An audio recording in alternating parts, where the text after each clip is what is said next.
আজকে আমরা আনন্দ করব, আজকে আমাদের আনন্দের দিন, আজকে আমাদের উৎসবের দিন, কিন্তু আমাদের আনন্দ, আমাদের উৎসব শরীয়তের গণ্ডির ভিতরে থাইতে হবে। শরীয়তের গণ্ডির ভিতরে বাহিরে, আল্লাহর হুকুমের বাহিরে, নবীর তরিকার বাহিরে যদি আমরা আনন্দ করতে চাই, তাহলে এটার দ্বারা আল্লাহ তো খুশি হবে না, আরো আমাদের উপর আল্লাহর গজব নাজিল হবে। মুহতারাম হাজিরিন, এজন্য আমাদের স্বভাব হলো ঈদের দিন আসলে আমরা বিভিন্ন ধরনের গান, বাদ্য এবং বিভিন্ন ধরনের গুনাহের কাজের ভিতরে লিপ্ত হয়ে যাই। মনে করি গুনার দিয়ে মনে হয় আনন্দ হয়, না, ইবাদতের মাধ্যমেও আনন্দ হয়।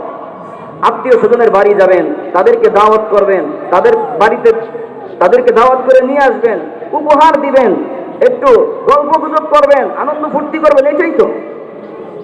আর মুসলমানের আসল আনন্দ হলো ইবাদতের ভিতরে। বলে মুসলমান ইবাদতের মাধ্যমে আনন্দ পায়। এজন্য আমাদের আনন্দ হবে শরীয়তের ভিতরে থাইকা।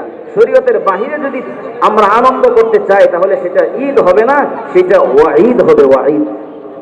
মুহতারাম হাজিরিন, এজন্য আমরা সবাই নিয়ত করি যে আমরা ঈদ উপলক্ষে, ঈদকে কেন্দ্র করে কোনো ধরনের গান, বাদ্য এবং গুনাহের কাজের ভিতরে লিপ্ত হব না। নিয়ত করতে পারি না ইনশাআল্লাহ? তাহলে আমাদের রোজাটা কাজে লাগবে, তাহলে আমাদের তারাবিটা কাজে লাগবে, কোরআন তেলাওয়াতটা কাজে লাগবে। আর সত্যিকার অর্থে এটা ঈদ হবে এবং আসল পুরস্কার মৃত্যুর পরে জান্নাতের ভিতরে আমরা এর বিনিময়ে পাবো। মুহতারাম হাজিরিন, এজন্য আমরা এটা খুব খেয়াল করব, নিজে যেন কোনো গুনাহের ভিতরে লিপ্ত না হই।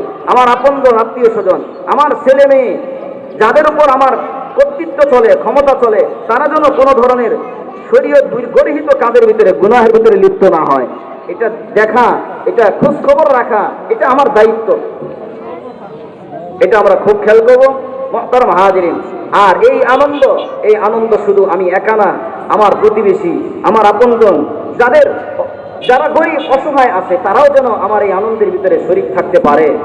শুধু আমার পোশাকটাই নতুন হইল, আমার প্রতিবেশী গরিব মানুষটা নতুন পোশাক কেনার সুযোগ হলো না।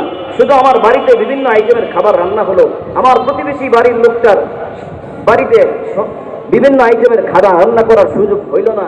বলে বিষয়টা যে এমন না হয়, কারণ আমার বাড়ির রান্না করা গোশতের, রান্না করা পায়েস আর সেমাইয়ের গ্রাম যখন তার নাকে যাবে, তখন তার মনে যে ব্যথা আসবে, আর এই ব্যথার কারণে যে আর যে ধোঁয়া বের হবে, এটা আমার জন্য ক্ষতির কারণ হবে।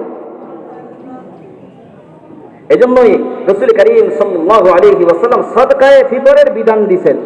ওয়া রাসূলুল্লাহ সাল্লাল্লাহু আলাইহি ওয়াসাল্লাম তো সাদকাতুল ফিতরি শুরিআত তুহরাতান লিস-সাইমি মিনাল লাগবি ওয়াল আসাম ওয়া তু'মাতান লিল মাসাকিন।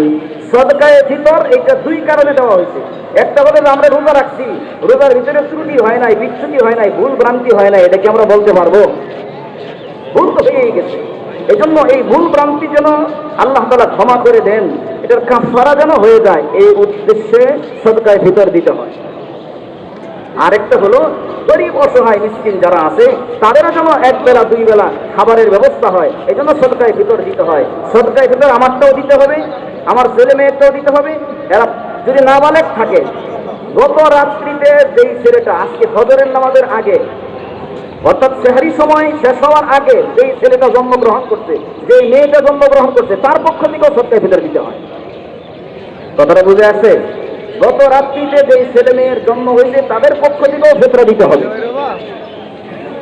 বাবা যদি ধনী হয় তাহলে, যে যাকাত ফিতরা খাইতে পারে তার উপর ফিতরা ওয়াজিব না।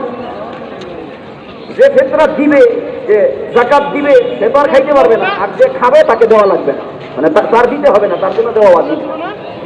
এই জন্য খেয়াল করবো আমার বিবির আদায় হয়েছে কিনা, আমার বাবা মারটা আদায় হয়েছে কিনা, আমার ছেলে মেয়েরটা আদায় হয়েছে কিনা, আমার নাবালেগ শিশু সন্তানেরটা আদায় হয়েছে কিনা।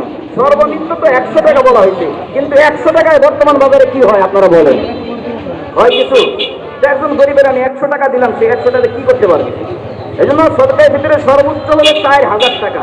বলেন সর্বোচ্চ কত? 4000 টাকা, সর্বনিম্ন 100 টাকা।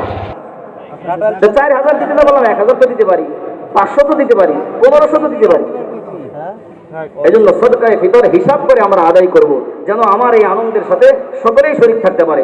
আল্লাহ পাক রব্বুল আলামিন আমাদের সবাইকে তৌফিক দান করেন, জোরে বলেন আমিন। জি, আল্লাহ তাআলা যেন আমাদের রমজানের রোজাগুলি কবুল করে নেন, আল্লাহ যেন আমাদের তারাবিহের নামাজগুলি কবুল করে নেন, সাহারি এবং ইফতারি যেন আল্লাহ কবুল করেন।